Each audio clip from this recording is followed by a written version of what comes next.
आम सासों की तरह बिल्कुल नहीं हूँ जो अपनी बहुओं पे अपनी पसंद नापसंद थोप देती हैं। इसीलिए मैं माही को अपने साथ लेके जा रही हूँ शॉपिंग पे। सारी बरी की शॉपिंग वो अपनी मर्जी से करेगी। ड्राइवर के साथ जाओगी? हाँ, अभी तो मैं ड्राइवर के साथ ही जा रही हूँ। उमर ऑफिस में है ना, वो हमें मॉल में ज्वाइन कर लेगा। वैसे अम्मी, किशमिश को तो आपने चंद हजार रुपए देके टरखा दिया था।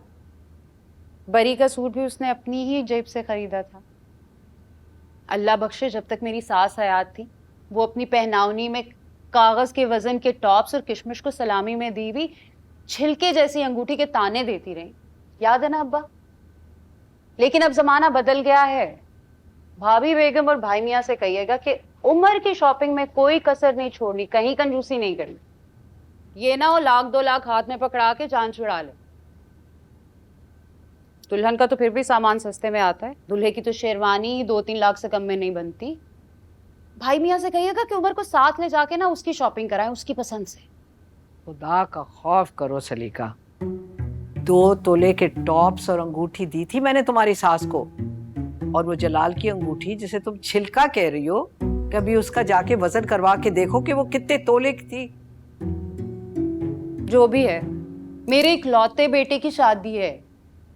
किशमिश के साथ आपने जो भी किया सो किया, लेकिन उमर को दामाद वाली इज्जत दिलाइएगा। अच्छा चलो, तुम्हारी सारी ख्वाहिशें हम पूरी कर देंगे, मगर जेवर में तुम क्या चढ़ाओगी माई को? हमारी इज्जत का सवाल है।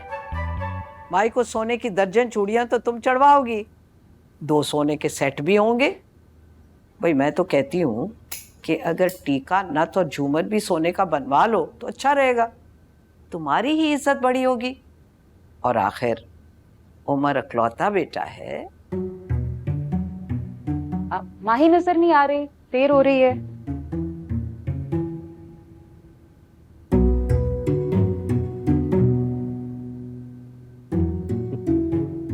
दामन पे कोई छींट न खंजर पे कोई दाव।